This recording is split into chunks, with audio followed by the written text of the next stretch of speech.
Mko sawa? So asanteni sana kwa kuja leo wana Nairobi na the media fraternity. One of the things which has made us call this press conference is the need to urgently address issues which are dealing with the Nairobi City County.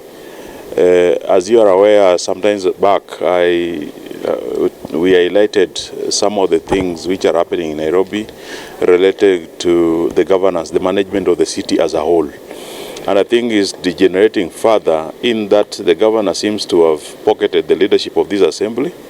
What we are witnessing now is the governor targeting MCAs individually to ensure that they are assaulted and are not able to represent the people who elected them here. It started sometimes back in Korogocho, where in Kariobangi, where an MCA, Joel Munuve, was attacked in the presence of the governor by people who are believed to have been hired by the governor himself. Yesterday, even in the afternoon, Kitosuru MCA, Alvin Dolando Palapala, at that time MCA, was violently attacked by goons who were hired by nobody but the governor of the Nairobi City County.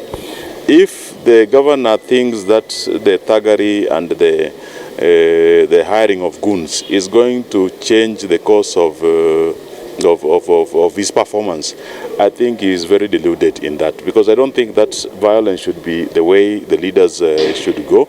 I don't think that if you disagree with the MP or the governor, then you should be assaulted, or the president, you should be assaulted or done something wrong. What we are witnessing in Nairobi today is a result of the governor feeling that he is above the law. He cannot be held to account. He knows that he has held the assembly hostage, that the speaker is his personal friend, that they cannot stand up here and demand for Nairobi to be managed better. We are seeing a little bit of lip service being done all over Nairobi, cleaning and so on. This is like, kupaka lipstick on the roads of Nairobi, like we witnessed sometimes in the former regime, where somebody decided to do that. He was going to do rapid transport system by just putting a lipstick all over Thika Road. This is what the governor is also doing in Nairobi. There is no change. We know that State House has given the Nairobi City County 3 billion shillings for this event. But what we are seeing here is not something which is even worth 100 million shillings. What is the governor fearing? That the MCAs who are challenging him to be accountable. We want to know what governance framework make this in a county tick. Yeah. We know that the thing is very good. But the law of Kenya does not believe in the goodness of any leader. We have to operate under the law. Anything we do, we have to do it under the law. The bursaries of this county have not been issued. The World Development Fund cannot be paid. Contractors are now hostages. Legal fees become spending bills. In fact, the biggest problem that the president has in the country is as a result of the mismanagement of Nairobi. Nairobi is bigger than 27 to 30 counties combined, according to the government itself. Why should it be managed the way it is being managed?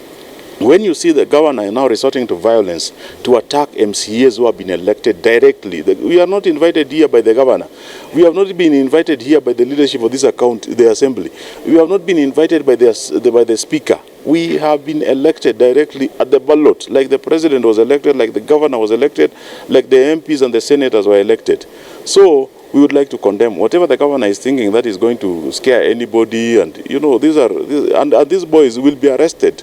If they cannot be arrested, the police should tell us. If they cannot arrest these boys, then we look for them ourselves. So we know that we are dealing with thuggery in this country, that the police is not above is not on top of things, and to ensure that everything which is happening in this Nairobi then is now as a result of the breakdown of the rule of law.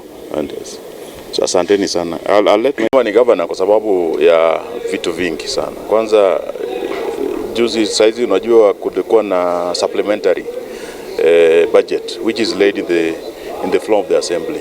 And recently, after church service hapa Nairobi Eastlands, governor aliita MCAs Kilimani na kakaa nao chini na akasema MCA yeyote mwenye atakuwa anajaribu kumpinga atakuwa naona yeye ni nani.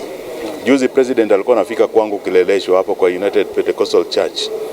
Governor alimobilize, ni kama maisha yake alikuwa na depend on Kileleshwa.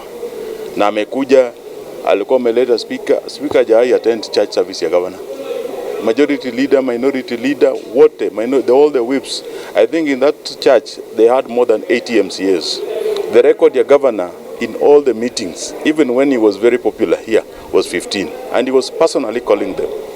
Alikuwa anapigia kila mtu mwenyewe na akahakikisha kwamba wamekuja na wameonyesha kwamba ako na hao, na alimobilize vijana sana kwangu hapo. So you see the tactic the governor is trying to use is very easy to defeat. Na governor atajipata hapa peke yake because akianza kutumia violence, hata yeye mwenyewe kuna violence imetumika kwake. Na tulikuja hapa tukakondemn, tukasema kwamba kama kuna mtu alikuwa amekosana na governor, hafai kumpiga na mawe huko Kibra. Na sio vizuri kumpiga na mawe. Tukasema kwamba governor apatie, wakati hapa alikuwa anataka kushikwa bila kuacha assembly ifike hata the first budget. Tulisema kwamba governor nataka kujua huyu governor ni wa aina gani. We have had 5 governors in Nairobi. Sakaja is the 5th governor. Out of these 5 governors, we are seeing a trend where Sakaja is becoming the worst governor. Apart from kusmile na Kiingereza mingi, atuoni kitu. Dimples. Atuoni. Wacheni kuambia hii dynamic ya hii assembly. Unajua Nairobi sio county assembly ya vijijini. And there's a very big influence ya leaders, ya political formations, ya both sides. Kuna watu wengi wako na sisi hapa. Kuna wakati sisi tuliondolewa. Mimi niliondolewa park because of the questions I was asking the governor. Na vile walikuwa wanajaribu kuassault one of the members in the floor of the assembly here, the whole assembly rose and said to the governor, no. Kuna watu who have been intimidated by the party.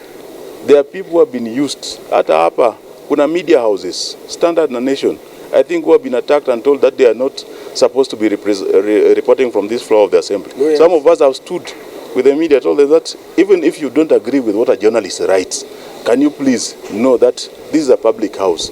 There are laws which are governing the operations of this house. You cannot decide on who comes and who doesn't come, and you even employ some of them to cause divisions among the journalists.